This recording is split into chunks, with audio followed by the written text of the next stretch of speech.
Boa tarde.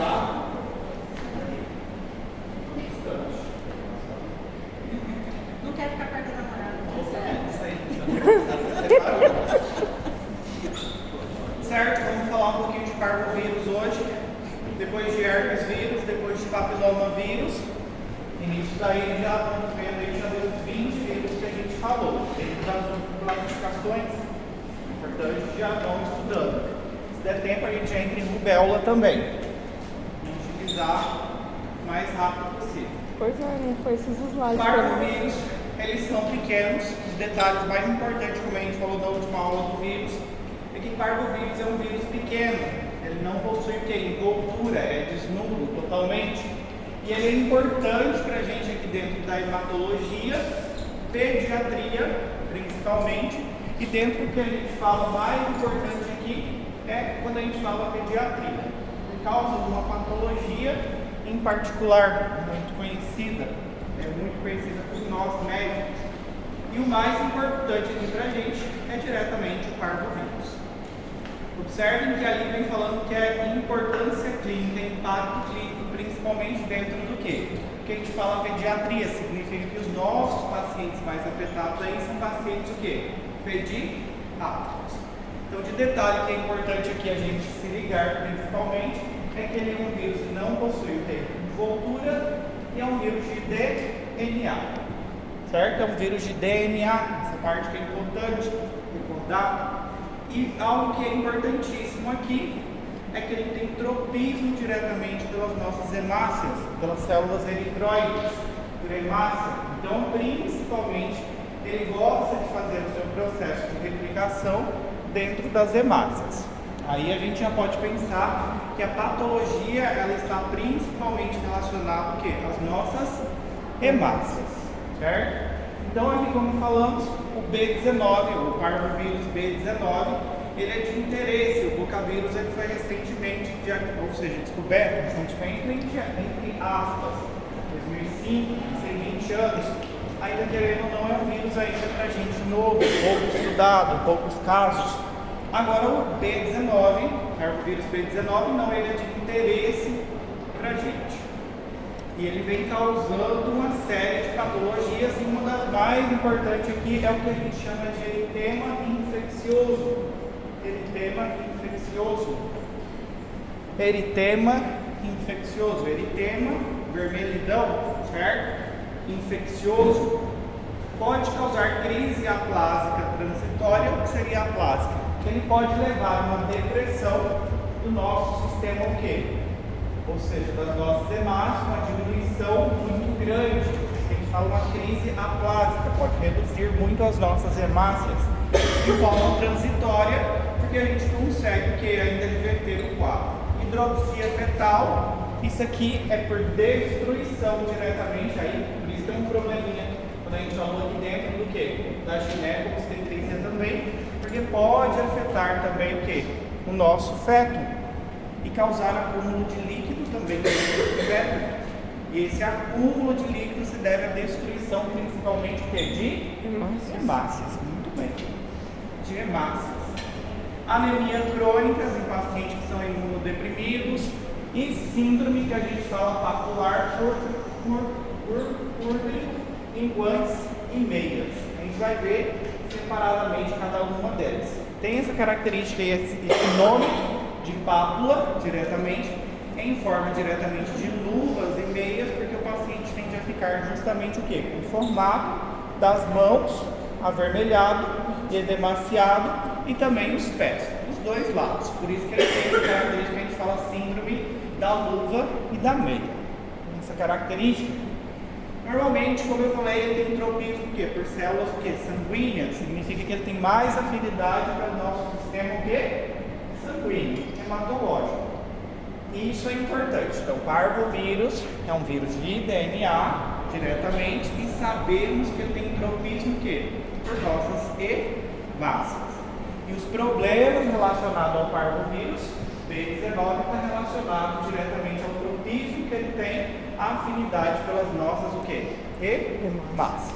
Muito bem, certo? A transmissão dele acontece normalmente respiratória, ou seja, gotículas conversando uma pessoa com a outra, ele costuma diretamente a transmissão acontecer dessa forma, falar em contato com o outro ali respiratório, você pode transmitir diretamente o quê?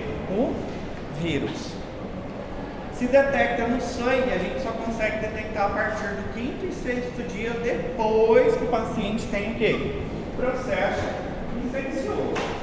E a maior carga de vírus na circulação do paciente, ela vai se encontrar entre o período de 8 a 9 dias.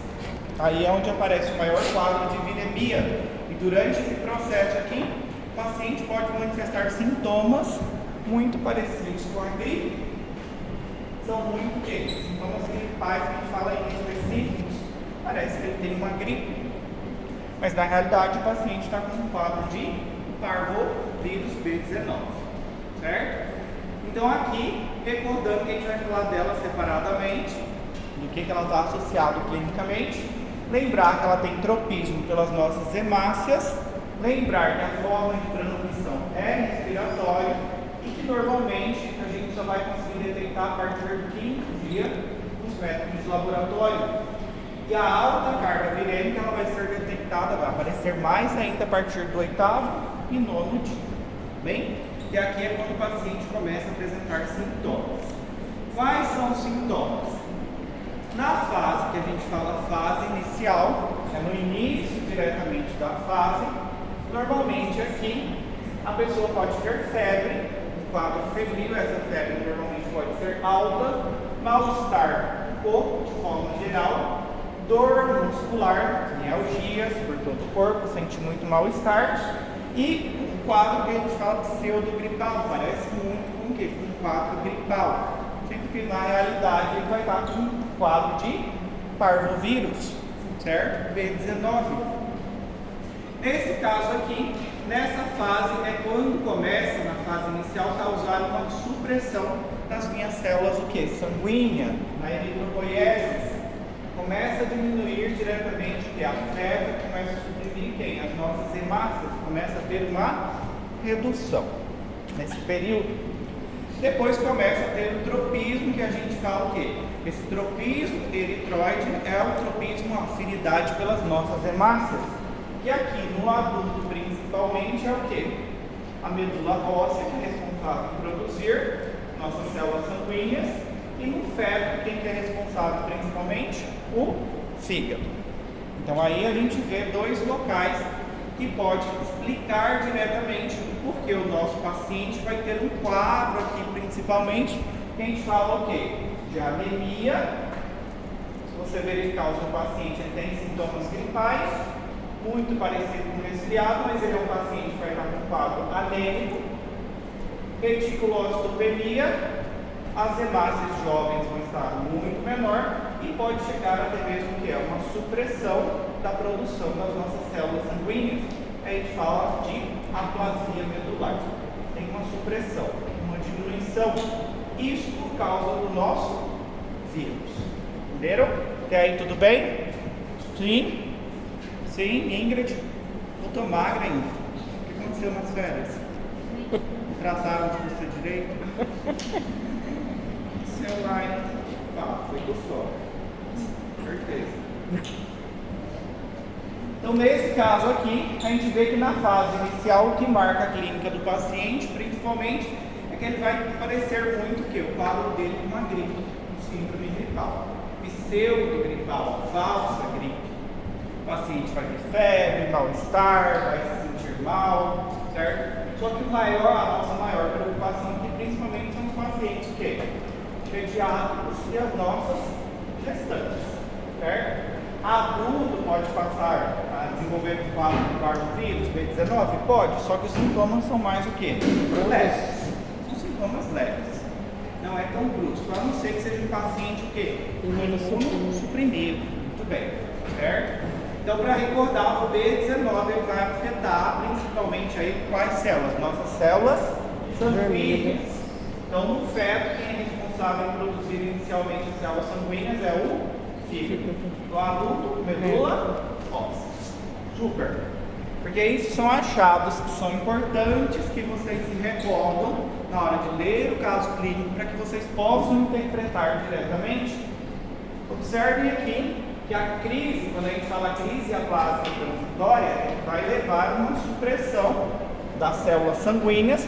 E isso normalmente tende a acontecer se o paciente já tem alguma patologia que afeta a hemácia diretamente. Um exemplo aí, a gente tem anemia falciforme. Anemia falciforme, o que seria anemia falciforme? Hemácia em forma de foice por causa do quê? Falta de ferro. Tem falta de ferro, mas o que aconteceu aí? Por que ela gerou uma hemácia em forma de foice? Fernando? Uma alteração genética, muito bem, tem uma substituição aí por pares de aminoácidos. Quais são os pares de aminoácidos? Guanina por clarina, muito bem, Tifa. Muito bem. Depois tem talassemia também, que é um déficit em uma das cadeias, diretamente, alfa ou beta. Esferocitose hereditária, também é um processo genético, em que a hemácia ela fica mais em forma de esfero. E a anemia hemolítica adquirida. Esses são processos que prejudicam muito mais o meu paciente a chegar a um quadro que? De uma crise aplásica de forma transitória. Transitória que é por um momento. Claro que se o paciente não tratar aqui, pode chegar o quê? A piorar. Pode chegar a alta celestial, certo? E aqui o que a gente observa nesses pacientes? Você vai fazer o primeiro exame desse paciente. O que a gente vai observar do paciente? Pediu o primeiro exame, qual que é o primeiro exame que a gente solicita para o paciente? Hemograma. Hemograma, muito bem. E ali você vai perceber que a hemoglobina do paciente está o quê? Baixa. Depois, reticulocitopenia. A produção de hemácias jovens vai estar muito o quê? Reduzida. E aqui vai ter a ausência principalmente dos precursores que auxiliam principalmente na formação das nossas células o quê? Sanguíneas. Mas que vai dar para a gente ver reticulocitopenia muito baixa e a hemoglobina do paciente está o quê? Muito baixa. Você tem que ir juntando a clínica aqui diretamente do nosso paciente, certo? Tem que somar. Isso aqui sim ou sim, a única aqui que não vai ser hereditária é a anemia hemolítica adquirida. Porque de alguma forma esse paciente acabou desenvolvendo a anemia hemolítica adquirida. O que significa anemia hemolítica? Que o tempo de células, ou seja, das nossas células sanguíneas, é em média de quantos dias? 120, Ingrid, muito bem. Então, fora desse prazo, menos que esse prazo aí, a gente chama de anemia o quê? Hemolítica. É isso que significa, certo?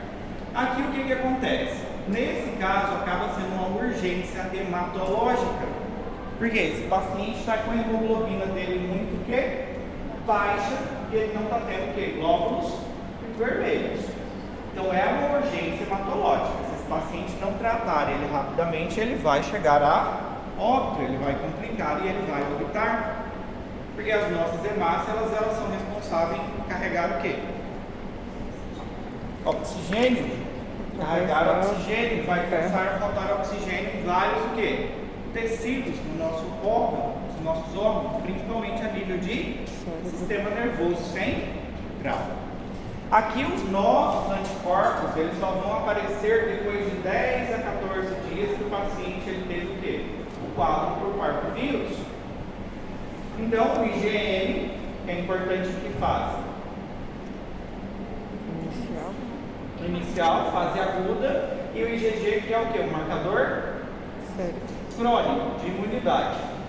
O paciente tem aqui que ele está passando pelo processo infeccioso e aqui que ele já tem o que? Produção de anticorpos contra aquele determinado tipo de organismo, certo? E aqui nesse período de 10 a 14 dias é justamente quando o paciente aparece o exantema. Normalmente o exantema costuma aparecer muito em quem? Pacientes pediátricos. E a artralgia aparece mais nos pacientes que são o quê? Pacientes adultos, certo? A artralgia, sabem que é dor onde? Nas articulações. Super. E observem aqui a bochechinha dessa criança. Parece que ele levou uns tapas. Né? Ou parece que passou blush, não sei. Isso aqui é uma das características que marca principalmente o eritema infeccioso. O eritema infeccioso. Observem que as bochechinhas parecem que foram completamente o quê? Esbofetada. Certo? Como se tivesse dado uns tapas, ou você tivesse passado muito blush. Bem, esses dias eu vi uma menina e perguntei, como está a sua bochecha? Aí ela falou, é blush? Ela tinha passado demais, estava muito vermelho, que alguém tinha dado uns tapas nela. Certo?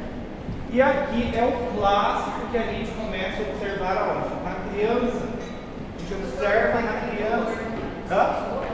Indolor. Parece bochechinha bem rosadinha, bem vermelhinha, certo? E depois começa a aparecer aonde também?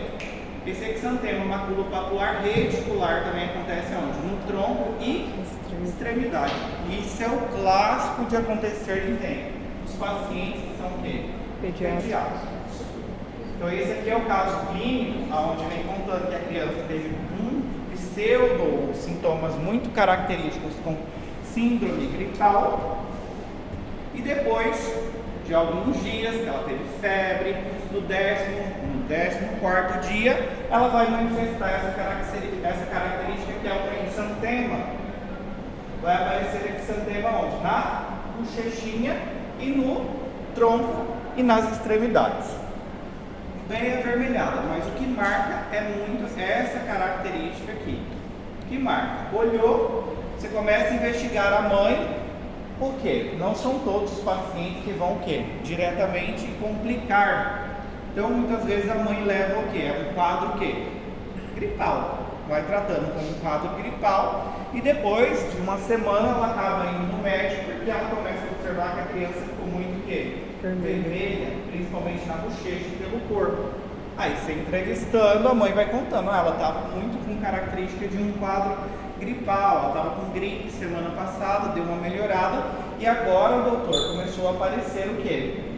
Esse vermelhidão na face dela e pelo corpo. O que pode ser, será? E justamente quem tem essa característica é o parvovírus B19. Que tanto que a gente costuma chamar o parvovírus B19, mas a gente costuma chamar ele de eritema infeccioso. E ele é comum diretamente onde? Na pediatria. Na pediatria, o parvovírus ele é importante. No adulto acontece? Acontece.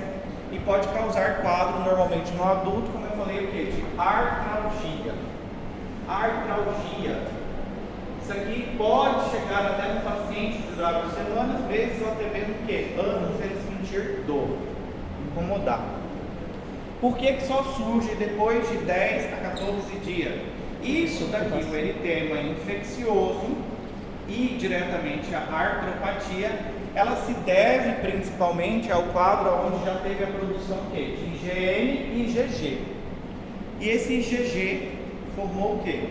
Formaram anticorpos e os anticorpos eles passam a formar um complexo imunológico antígeno-anticorpo. E normalmente ele começa a se depositar onde? Aqui a carga viral do paciente já baixou, mas começa a se depositar aqui na pele. Por isso que surge o exantema no meu paciente, que o eritema ele fica muito avermelhadinho. Então começa a passar aqui na bochechinha e no tronco e nas extremidades. E no adulto normalmente começa a formar esse complexo antígeno-anticorpo aonde? Nas articulações. Aí onde leva o paciente a sentir muito o quê? Dor. Certo? Dor. Isso no adulto. A hidróxia fetal, ela normalmente acontece de forma o quê? Transmissão vertical. Aqui diretamente. E o maior risco acontece no primeiro ou segundo trimestre de gestação. E essa hidróxia fetal é porque o vírus ele passa a atacar diretamente o quê? As células o quê? Sanguíneas do nosso feto. Por isso que ele é um problema maior dentro do quê? Da ginecobstetrícia. Porque ali atravessou diretamente a barreira, ele pode começar a destruir o quê? As hemácias do nosso bebê. Por isso que fala que o bebê tem uma anemia severa. E ele começa a acumular líquido por todo o corpo, do bebê no caso, por causa que o paciente começa a ter um quadro de insuficiência o quê? Cardíaca fetal. Porque não vai o quê? Começar a chegar mais tanto sangue. Então ele passa diretamente a sofrer um quadro de insuficiência cardíaca e começa diretamente o quê? A sofrer edema, acumular líquido por vários órgãos do corpo, pulmão, por exemplo. E nesse caso aqui, lamentavelmente, já é um quadro muito mais o quê? Grave. Aqui o nosso bebê pode acabar chegando o quê? A óbito. É comum? Não, não é comum, mas pode acontecer. Bem? Já aqui observem algo que marca também, que é a síndrome da luva, que a gente falou, das luvas, e a síndrome também o quê? Das meias. É quando você observa o quê? Isso aparece normalmente na munheca ou nos tobilhos. Você vai observar que o seu paciente está um pouco edemaciado nas mãozinhas, ou ali diretamente nos pés, por isso dá essa característica o quê? Em forma de meia ou de luva, como se estivesse calçando, e aparece muito o quê? Avermelhado e aparece edema também. E como diz aqui, o edema ele é simétrico, aparece dos dois lados iguais. Não é que um edema aqui vai ser de uma forma e o edema aqui vai ser de outro, não. Além de serem simétricos, por isso que tem esse nome, síndrome de luva ou de meias, porque ele tem essa característica diretamente. Você observou o paciente, isso marca muito também. E aqui, o que a gente observa? 50% dos casos que acontecem, a gente lembra disso e observa isso, a gente lembra que pode ser o quê? Parvovírus B19. Aqui vocês têm que guardar na massa encefálica grande de vocês, que daqui a uns tempos, no próximo semestre vocês já vão estar indo para a clínica, né? Estão saindo do ciclo onde recebe papinha para receber alimento mais o quê? Sólido. Então aí vocês já precisam juntar tudo que vocês o quê? Aprenderam. E microbiologia, como eu falei para vocês, é a matéria mais clínica que vocês têm esse semestre, terceiro e quarto. Praticamente toda ela clínica. Tanto que algumas universidades micro não fica no ciclo básico, fica no ciclo clínico ou pré-clínico. Algumas universidades micro já não fica mais no ciclo básico, porque diretamente a gente precisa começar a pensar o quê? Em casos clínicos. Então, quando vocês verem um paciente, por exemplo, chegou com essas características, observou as mãozinhas dele, está bem edemaciado, avermelhado, está simétrico. O que vocês vão investigar aí do paciente? O que esse paciente pode ter tido antes?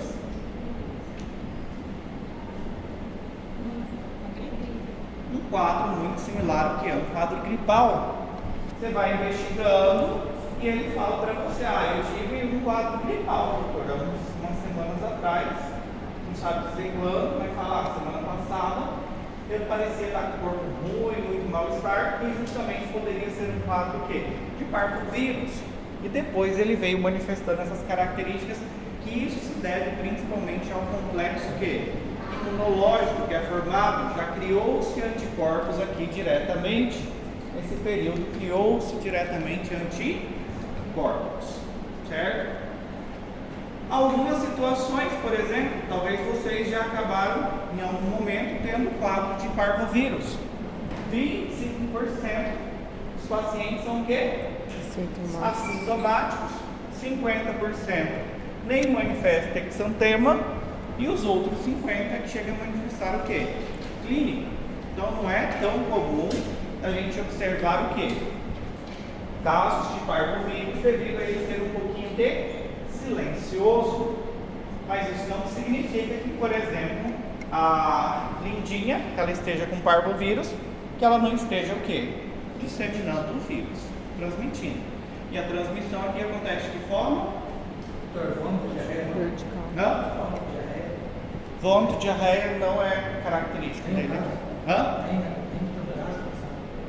Nem um caso, nem grave. Não é clássico dele, certo? O clássico desse vírus aqui, o tropismo dele é o quê? Hemácia. O tropismo dele é causar afetação principalmente nas nossas hemácias, tá bem? Onde normalmente ele acontece? No final do inverno, ele pode acontecer, primavera, verão. Só que observem aqui que a cada, e é verdade, a cada 3 a 4 anos surge aí um surto de parvovírus.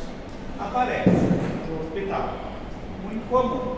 Ele vem de fases, de época, mas do nada aparece. Exatamente, zonal.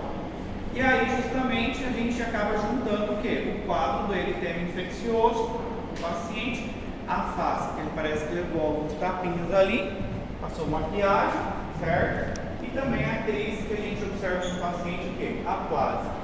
O quadro anêmico, que esse paciente vem o quê? Manifestando, certo? A transmissão também pode acontecer o quê? Por sangue. Por sangue pode acontecer. Ele normalmente é resistente a calor, a solventes, certo? Passa por filtros, ele é um vírus muito pequeno. E aqui a contaminação por sangue, porque pode contaminar o quê? Ter bolsas de sangue contaminada por parvovírus, certo? Tem algumas pessoas que são o quê? Doadoras de sangue, certo?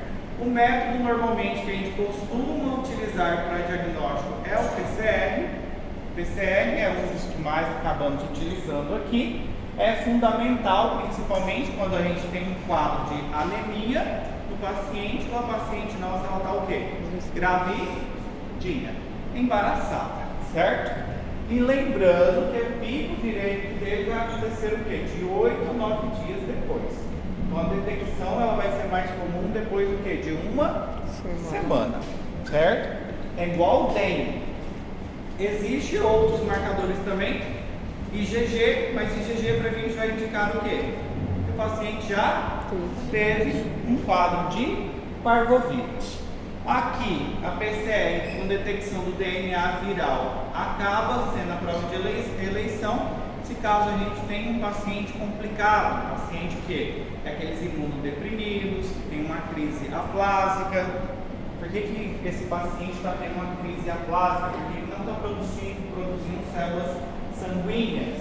Então aí isso aí que chama atenção, e aí você precisa pegar um marcador mais específico, lembrar diretamente de parvovírus. Ele não é um problemão para a gente diretamente o quê? Nós que somos pessoas que estão com a imunidade, eu acredito, lá em cima, tá bem? Mas é um problema para quem é imunossuprimido. Paciente imunossuprimido já é um problemão. A gravidinha, o que pode acontecer? Aqui você pode observar na ecografia a hidrópsia. Aqui você começa a perceber que o feto está tendo muito acúmulo de líquido. Aí você pode pegar diretamente, o médico pega e faz uma PCR. A PCR diretamente onde? Do líquido amniótico ou do sangue fetal, para ver se encontra a presença do vírus. Certo? Tratamento aqui normalmente qual que seria? Sintomatologicamente. A gente só vai dar anticorpos, imunoglobulinas para o paciente somente em quadros que são o quê? Graves. Fora isso, o tratamento vai ser sintomatológico. O que é sintomatológico? Vai Tratar os sintomas do paciente. Se o paciente está com muita febre, vai dar o que para o paciente? Dipirona, clássico. Ou paracetamol, exatamente. Se está com muita dor diretamente nas articulações, dor no corpo, a gente pode dar o quê? Hã? Com sono, Lindinha. Dorflex. Hã? Falaram aí, Dorflex. Acaba tomando o famoso Dorflex também, não tem problema. Mas toma aí um naproxeno, cetoprofeno, ibuprofeno, certo? E vacina, ainda não temos vacina. Ok? Tranquilos? E o que a gente tem que diferenciar principalmente aí? Tem outras patologias que a gente precisa diferenciar. Diagnóstico diferencial precisa passar pela cabecinha de vocês. Se aparece um paciente com essas manifestações clínicas, a gente pode pensar em um quadro de sarampo, que a gente vai falar ainda de rubéola, que a gente vai falar ainda de exantema súbito, que a gente vai falar hoje, que a gente fala de exantema súbito, é causado por vírus da herpes do tipo 6, certo? Uma reação medicamentosa. E até mesmo se recordam que semana passada a gente falou da escarlatina. Quais que eram as manifestações da escarlatina? Por Streptococcus pyogenes. O que o paciente manifestava, Lindinha? Língua de framboesa, o que mais?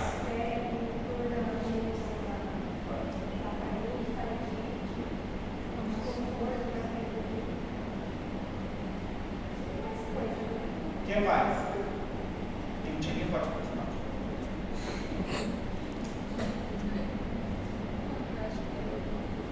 Só isso?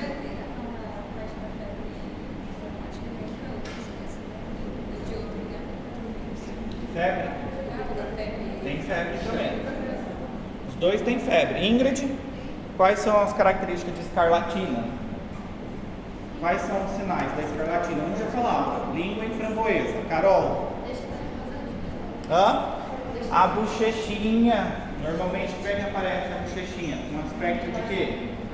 Rosadinho, avermelhado também, mas com aspecto de lixa, certo? De lixa, áspero, super. E além disso, o que mais que aparece? Pelo corpo também pode aparecer esse aspecto de lixa. E quais são os outros sinais que a gente observa? Que acumula principalmente a toxina onde?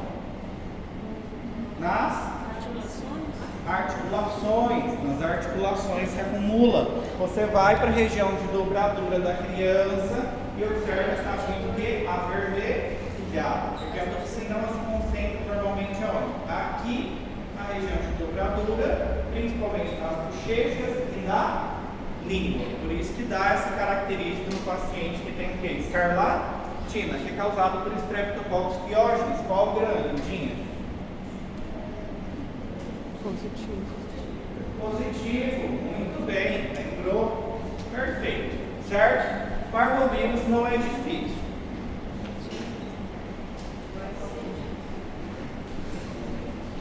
Acho que vocês estão pensando a mesma coisa que eu, né? Herpes vírus a gente tem 8.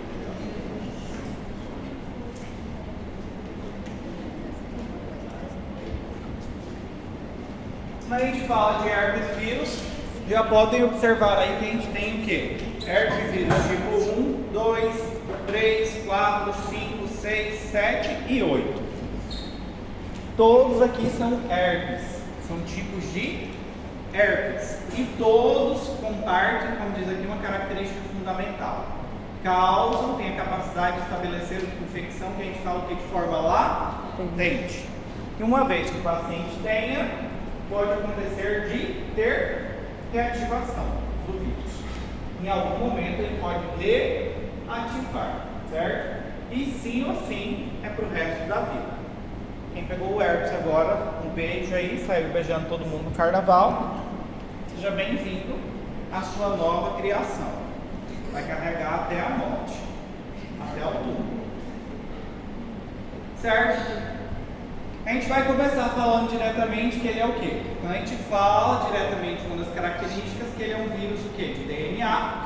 Isso é uma característica, possui capsídeo, que protege o nosso DNA, e possui o quê? Envoltura. Então aqui a gente fala de um vírus, que ele é o quê? Ele possui envoltura. Se possui envoltura lipídica, ele é um vírus fácil da gente eliminar com algum tipo de solvente, algum tipo de material para limpeza, por exemplo, álcool. Aí é muito mais fácil da gente acabar o quê? Eliminando. E ele é um vírus de quê? De DNA, não de RNA. Essa é uma característica geral de todos que a gente vai falar agora em diante. E aqui, como eu falei, é uma infecção para toda a vida. Parabéns. Se você tem o seu herpes, cuide dele, que ele vai o quê? Estar eternamente com vocês. E a gente vê às vezes que a pessoa tem herpes. Ela vem, volta e meia, e aparece, tipo 1 aparece onde? Nos lábios. Aí você olha a pessoa de longe e ela está assim, com um herpesão bem destacado. Pobrezinho, não tem o que fazer. Tem que passar remedinho, mas todo mundo ali vai saber, tá com herpes. Entendeu? Tem herpes. Às vezes a gente até fala lá, tá atacada a herpes. E aí o que acontece? O período de latência e o processo que a gente fala o quê? De reativação. Ela pode reativar e uma vez que você tenha por toda a vida. E quem são eles aí? Alguns vocês conhecem. Herpes zoster, mononucleose, por exemplo, já ouviram falar, famosíssima mononucleose. Mas os primeiros que a gente vai falar é do vírus da herpes tipo 1 e o vírus da herpes tipo 2. Vou falar desses dois principalmente. Tem uma diferença, principalmente de cada um deles? Tem. Normalmente o tipo 1, normalmente ele causa infecções aonde? Oral e na face. O tipo 2, normalmente aonde? Genital, e a transmissão aí é de que forma? Sexual. Sexual, muito bem, através de relação sexual, certo? E como eu falei, todos eles vão permanecer o quê? Vão ter latência. Em algum momento eles podem surgir novamente, reativar, porque eles ficam diretamente de forma latente, aonde? Nas neurônias. Podem permanecer ali nas neurônias, certo? Então, dois que a gente vai começar falando é herpes tipo 1 e tipo 2. Herpes tipo 1, infecção oral e facial. Herpes tipo 2, genital. Isso aí, para a vida de vocês, não podem o quê? Esquecer, tá bem? Ah, mas pode acontecer um herpes tipo 1 surgir aqui na região genital? Pode acontecer, mas não é característico. Da mesma forma, o herpes tipo 2 surgir aonde? De forma oral. Nem preciso falar para vocês como, né? Vocês não são. Quer dizer, alguns são, né? Outros. É você que é o bebê, não é? Da mamãe? Fernando, lembrei agora. Fala pro Thiago, você tá aqui. Certo? Então, o vírus da herpes simples tipo 1, oral e facial. Tipo 2, predomina principalmente em infecções genitais. Viram que esse predomina muda toda a frase, como eu falei para vocês. Não significa que vai surgir somente aonde? Genital. Pode surgir também aonde? Na face. De repente, o carnaval foi além do beijo. Foi lá embaixo. Beijaram de várias formas. Entende? E aí vai. Certo? A transmissão aqui, principalmente, acontece por contato que a gente fala o quê? Íntimo. Contato íntimo. O que é que significa contato íntimo?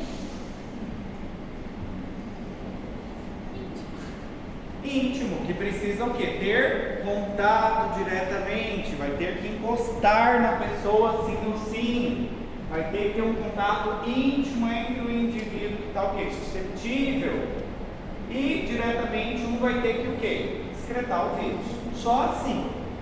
Ah, tá com herpes, quem? Tione. Não. Como é que te chama? Tione. A Ti, diretamente, a Ti mais a Paula são amigas. É porque uma apareceu diretamente com um quadro de vírus aqui de herpes tipo 1, que a Paula vai manter diretamente 5 metros de distância, a não ser que elas tenham contato o quê? Íntimo. Se elas tiverem contato também. Oh, cara, nós vamos ser zoadas nesse vídeo, viu? Foi, Ti. Acontece. Não. E requer diretamente contato o quê? Uma pele de forma não o quê? Íntegra. A pele ela tem que estar totalmente o quê? Não íntegra, ou contato diretamente com o que a gente fala com mucosa. Aí sim vai transmitir o quê? O nosso vírus, certo? Vai passar o vírus. Ah, pode acontecer por contato diretamente? Pode acontecer por contato. De que forma? A Tione ela vai compartilhar diretamente com a Paula algum tereré, algum objeto, alguma coisa. Esse vídeo E não vai aí, poder ir pro ar, só não, vai, velho. né? É aquele negócio. Você quer tereré? Eu não ofereço pra ninguém. Sou bem mal educado. Primeiro que fala assim, eu quero. Já não coloco mais a boca ali. É todo seu. Eu já falo, pode tornar. Eu já tomei o dia inteiro, já estou satisfeito, já não quero mais. É igual água, não tem, né, gente? Água é sua garrafa, ninguém mais mantém a boca aqui. É sua, seu. Tem gente que é zero desconfiômetro. Ai, não gosto da água, já abre, ó. Acabou a água ali pra mim. Já era a água. Morreu. Entendeu? E tem gente que é assim, compartilhar essa intimidade toda acaba muitas vezes te passando herpes. Entendeu? Então cada um compartilha o quê? A sua própria garrafa. Lava bem ela de vez em quando, porque tem umas garrafas que nunca viu água na vida, nem uma aqui boa. Se abrir ela em cima assim, tá chupando o trem ali, mas abriu, tá só o lodo e o fungo ali dentro, porque nunca nem lavou na vida. Ainda bem que o uso acabou, já vai pro lixo. Até com as minhas lá, assim. Tem até a babinha do lodo tá saindo assim, mas tá tomando. Parou. Aí tem a amiga que fala assim, dá uma colher dessa água. Toma. Normalmente, o vírus da herpes tipo 1, ele normalmente vai colonizar aonde? O gânglio trigêmeo. É ali normalmente onde ele vai o quê? Vai ficar de forma totalmente o quê? Latente. E normalmente, tipo 2, ele coloniza onde? O sacro, o gânglio sacral. E ali ele vai ficar diretamente o quê? Para o resto da vida de forma latente. Quando a imunidade baixar, tiver um pico de febre ou alguma situação, ele volta o quê? A surgir. Nesse primeiro contato diretamente que a gente fala de infecção primária. Infecção primária é que, por exemplo, a Ingrid hoje ela entrou em contato o quê? Com o vírus da herpes. Então a primeira vez é a prima, então, infecção primária. Aqui ela teve contato hoje com o vírus da herpes e ela foi contemplada. Então ela vai seguir o resto da vida depois o quê? Tendo o vírus da herpes. Depois, o que vai acontecer? Depois que apareceu as vesículas na boca da Ingrid, vai sumir depois de 2 semanas, vai cicatrizar, ele vai migrar diretamente para onde? Para os terminações nervosas. Ali o gânglio diretamente vai ficar em forma o quê? Latente. Em algum momento ele pode o quê? Reativar. Se ele reativar é por algum fator. Um dos principais é a imunidade. A imunidade baixou, a gente pode ver que algumas pessoas surge quadro de herpes normalmente na época de prova. A imunidade baixou muito e aparece com a boca toda o quê? Estrupiada. Com alguma feridinha e fala, é espinha. Só, olha, seu herpes está atacado. Não, é espinha, eu estou com a espinha. Mas não assume que tem herpes de jeito nenhum. Não é problema ter herpes. A maioria hoje tem o quê? Herpes. Eu tenho uma colega, volta e meia eu vejo o herpes dela aí, desfilando pelo corredor, pra lá e pra cá. Eu já falei, ih, a bicha Bea tá com o herpes atacado. O trem tá feio. E aonde vai ficar? Se é do tipo 1, a gente fala que vai ficar no gânglio o quê? Trigêmeo. Se é diretamente do tipo 2, no gânglio o quê? Sacro. Ali ele vai permanecer de forma o quê? Latente, até que tenha um quadro de reativação. Normalmente as primo-infecções elas podem ser um pouquinho mais do que pior, o quadro é pior muitas vezes para o paciente. Na primo-infecção, muitas vezes para o paciente é mais complicado, entende? Na primo-infecção do paciente às vezes é o que? Um pouquinho pior. Primeira vez que ele está tendo contato, ele ainda não tem o quê? Imunidade. Então pode ser que apareça um pouco mais do que agressiva. Provavelmente vocês já viram alguém com um quadro desse.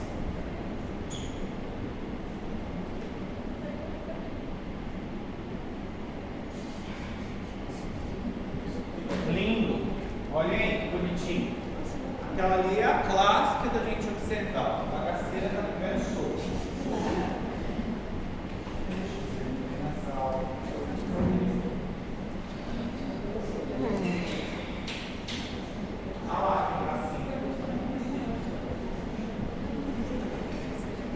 Isso aqui dói muito. Dói muito. Quem já teve sabe que dói muito. Entende?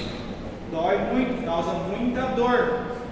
Falando um pouquinho primeiro do que? Da manifestação clínica na infecção primária pelo vírus do que? Da herpes tipo 1. Nesse caso aqui, sintomas, alguns pacientes podem ser totalmente o quê? Assintomáticos, mas outros, o quadro clássico é manifestar o quê? Sintoma. A pessoa pode ter febre, ali forma o quê? Lesões, são lesões com a presença de vesículas, vesícula que vai formar como se tivesse feito uma queimadura e tem como se formasse o quê? Uma bolinha de água ali. E vai acontecer o quê? Depois ela vai estourar, vai romper e vai ulcerar. E aí é onde mais o quê? Sente mais dor. Afeta muitas terminações nervosas. Em algumas pessoas surge o que a gente fala o quê? Gengivoestomatites. Algumas pessoas surge diretamente a famosa que fala o quê? Afta. Acontece dentro da boca. Por exemplo, a pessoa fala, eu tive um pico febril, a febre estourou toda a minha boca. Não é a febre estourou toda a sua boca. O herpes, talvez você tenha um quadro de herpes, e o herpes manifestou justamente por causa do seu quadro febril, sua imunidade baixou, só que surgiu o que? Internamente. Então a sua afta aí no caso pode ser um quadro diretamente o que? De herpes. Pode ter linfadenopatia localizada, se no caso aqui está tudo bagaçado, pode ser que surja o quê? Mais próximo dali algum gânglio. Você vai palpar o paciente, percebe que tem algum gânglio diretamente elevado, tem uma bolinha. Isso porque o sistema imunológico está tentando o quê? Conter. Sente mal-estar no corpo, não quer comer, obviamente, faz um bem aí para alguns, né? Para alguns já não quer comer, já sente indisposição, não precisou nem gastar R$400 de batido. Entendeu? Lascou toda a boca, não consigo nem comer, passa uma fome brava, já perde 2, 3 quilos aí, nem precisou usar um processo de emagrecimento que nem a tirzepatida. Foi, Ingrid, você não tá boa hoje? Quê? Não tá feliz hoje? Lógico, não mesmo, eu voltei pra cá. Nada contra, eu também. Eu achava que essas pérolas só saíam na nossa sala. Já estraguei toda a relação nossa. Semana passada eu perguntando de você, você me tratando assim, né? Não é você, é todo o sistema. Só tá piorando a situação. O sistema eu estou incluso. Gente. Psiquiatra, psicólogo. Tem na faculdade. Se quiser um remedinho também, ó. A gente indica também. Nesse caso aqui, o período de incubação varia o quê? 2 a 12 dias o paciente pode manifestar sintomas. Normalmente ali no quarto dia é quando ele tem o quê?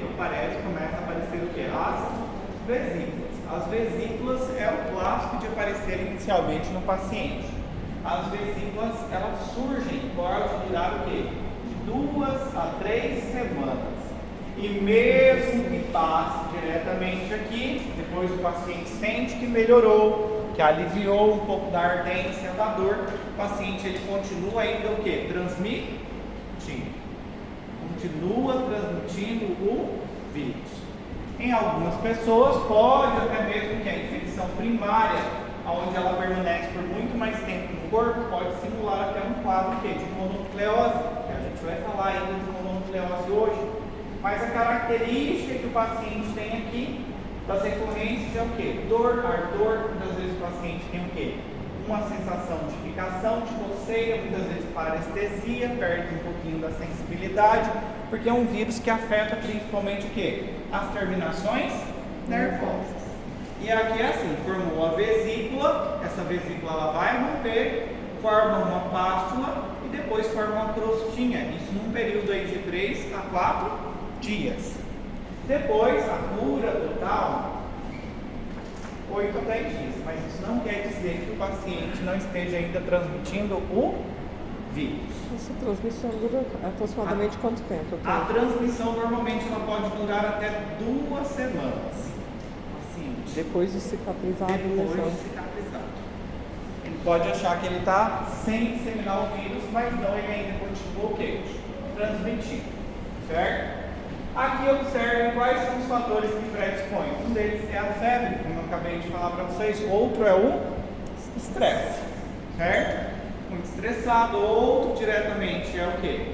Imunossupressão, e outro é exposição à luz, o quê? Ultravioleta. Pode acontecer muito em crianças o quê? Menores de 5 anos, mas elas podem ser totalmente o quê? Assintomáticas. Crianças normalmente o quê? Que são menores de 6 meses, elas têm alguns fatores protetores. Um deles pode ser o quê? Anticorpos maternos, certo? E o outro pode acontecer com muita frequência, não só na infância, mas também nos adultos, é o que a gente fala o quê? Gengiva estomatite o quê? Herpética. É a famosa o quê? Afta, certo? Uma das características. Então, afta é um herpes. Podemos pensar que é um quadro de herpes. Aí muitas vezes a pessoa fala, a minha afta está atacada. E normalmente a afta ela tem que surgir depois de um quadro febril. A pessoa passou por algum quadro febril ou infeccioso, aí ela fala, ai, amanheci hoje com a minha boca toda estourada, porque a febre foi muito alta. Em Não é que a criança, gente, febre... escuta muito isso. Exatamente, é quadro de herpes. Seguimos. Então, nesse caso aqui, quando a gente fala dos dois, de forma geral, o 2 a gente tem que se lembrar que ela requer o quê? Contato sexual. E a 1 diretamente, ela acaba sendo menos grave e menos o quê? Acontece com menor frequência, enquanto a 2 ela é um pouquinho mais o quê? Agressiva e mais comum, certo? E a infecção genital, ela surge da mesma forma, como se ela fosse de forma o quê? Oral. Nesse caso aqui está com secreção, mas esse aqui está com uma sobreinfecção. Já tem um quadro bacteriano junto também.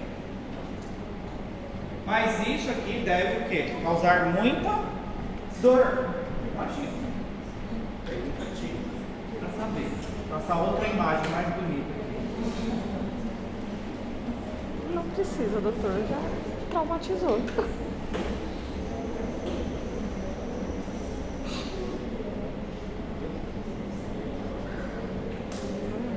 Os slides que tem lá no Invictus, não tem nenhum desses. Ali não.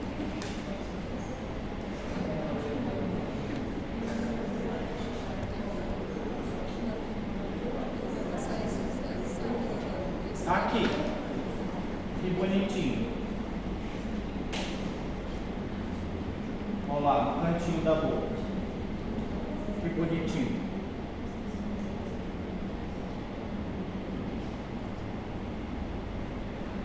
Viram a imagem? Olha essa, que gracinha.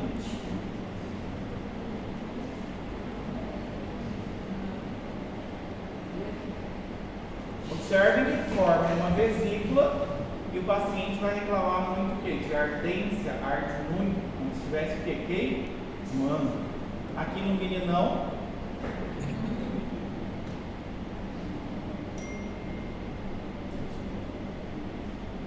e causa muito o quê? Incômodo.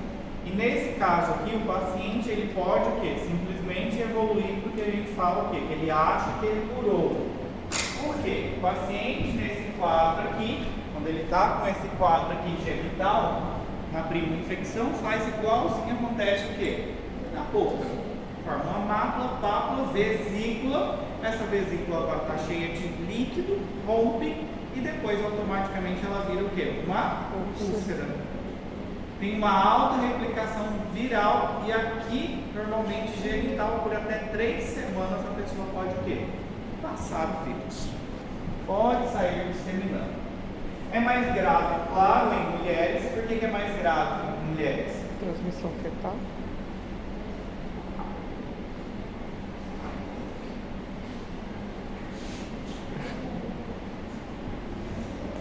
Por que é mais grave em mulheres? Transmissão fetal. Hã? Transmissão fetal. Não, pode acontecer fetal também. Mas por que é mais grave em mulheres?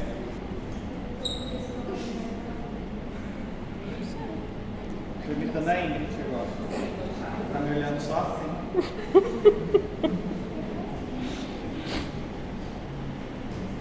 Por quê? Porque, deixa eu ver quem que é as meninas aí da enfermagem. Yasmin, por que na mulher é mais grave?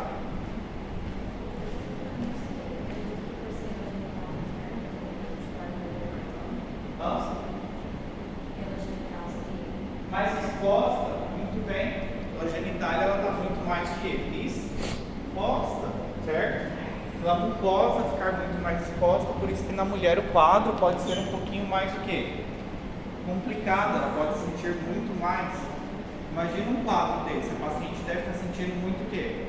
Ardência, certo? Muita dor, certo? E normalmente as lesões elas aparecem o quê? Na vulva e é o quê? Bilateral, certo? Bilateral. Pode complicar? Pode complicar. Pode complicar, a infecção ela ser um pouquinho mais do que intensa, certo? Estender um pouquinho para cervix, para o períneo, para as nádegas diretamente, pode o quê? Se estender também. E aí pior ainda para o paciente, certo? Se uma hemorroida já incomoda, imagina uma situação dessa. Né? Para o paciente é bem complicado, certo? Aqui normalmente a duração tem um período de 7 a 10 dias que vai durar ali, mas isso aqui não significa que o paciente vai estar o quê? Não vai estar liberando o vírus, ele pode liberar até por 3 semanas, esse é o problema. E aí mantém relação sexual desprotegida, pode passar o quê? Para outra pessoa, certo? O que se diz aqui? Que 90% dos pacientes infectados, eles têm pelo menos uma recorrência, pelo menos uma vez ao ano. E as mulheres, elas estão o quê? Muito mais suscetíveis. 70% da transmissão são por pessoas totalmente o quê? Assintomáticas. Porque ela passa por um período ali de 10 dias de incômodo, de ardência, de dor, e depois ela sente como se ela tivesse o quê? Curado. Mas na realidade ela não curou. Ela curou, supostamente o tecido está reparando. Mas ela continua ainda transmitindo o quê? O vírus, certo? Acontece casos de herpes no embaraço e também no neonatal. E aí também é um problemão pra gente também, nesses casos. Por exemplo, se for infecção primária no embaraço, primeira vez que essa gravidinha está tendo, tem um risco elevado tanto para a mãe como para o feto. E nesse caso, se for menos de 20 semanas, pode levar até mesmo um quadro de aborto. Ela pode abortar. No último trimestre, por exemplo, pode ter uma transmissão diretamente para o feto, pode passar para o feto diretamente. E aqui, se a paciente tem infecção de forma recorrente, a infecção já ela é um pouquinho mais baixa, 3% pode chegar o quê? A acontecer, porcentagem muito mais baixa. Mas aqui pode acontecer a infecção neonatal? Pode, intrauterina, causar, por exemplo, microcefalia e hidrocefalia, por exemplo. Durante o parto pode acabar diretamente infectando o nosso neonato também. E pós-neonatal, que a gente fala, pode ter alguns quadros, ou seja, 10% que é contato com algum familiar próximo. Aquele negócio de ficar beijando o neonato, vou dar beijo, beija toda criança, pode acontecer diretamente e acabar levando a criança a um quadro o quê? De herpes, certo? Infecções muito mais graves aqui pode causar o quê? Até mesmo o quê? Levar a um quadro de morte. É letal nesses casos, pode afetar a pele, olhos, boca e pode causar quadros mais graves, que é quadros de encefalite. E a infecção ela pode até mesmo o quê? Se disseminar. Em alguns casos pode causar sequelas neurológicas, se afetar o sistema nervoso central e até mesmo o quê? Oftalmia também. E aí já são quadros o quê? Muito mais grave e difícil de lidar. Imagine a dor que esse bebê não deve sentir. Ele não fala, mas ele deve chorar muito. Certo? E quais são as manifestações clínicas adicionais do herpes? Aqui, principalmente, ela pode causar em alguns quadros a queratoconjuntivite, quando tem a afetação da córnea, principalmente. Isso aqui pode causar ulceração da córnea, se não tratar, pode levar a uma cegueira. Pode surgir também equinemas herpéticos também na pele, algumas manchinhas na pele herpética, paronique herpética também, paronique na unha também pode surgir. E o pior seria quando a gente fala em encefalites herpéticas ou meningites assépticas. Aí a gente fala que é causado pelo vírus da herpes. pode surgir esses quadros também, e esses quadros aqui, eles são o quê? Extremamente difíceis já de tratar. Existe um tratamento que a gente pode utilizar no paciente que com herpes existe, aqui tem um tratamento farmacológico específico para tratamento do herpes, certo? A gente já vai falar. Epidemiologia mundial, humano é o único reservatório, certo? Transmite, pode ficar de forma latente, e aqui a gente vê os dois principais, herpes tipo 1 e herpes tipo 2. Não tem aqui estacionalidade, que a gente fala que não tem uma época que ele pode surgir, não mais no inverno, nem no verão, não tem uma época que ele surge. Principalmente ele precisa do quê? De um fator que predispõe estresse, sistema imunológico, febre, aí ele vem surgir, certo? De transmissão sexual muito maior em mulheres e depende também do número de parceiro sexual. Depende do número, porque quanto mais a pessoa está exposta, maior a probabilidade dela ter, certo? O gold standard para diagnosticar aqui vírus da herpes, principalmente que a gente fala o clássico, é o que a gente chama de cultivo celular.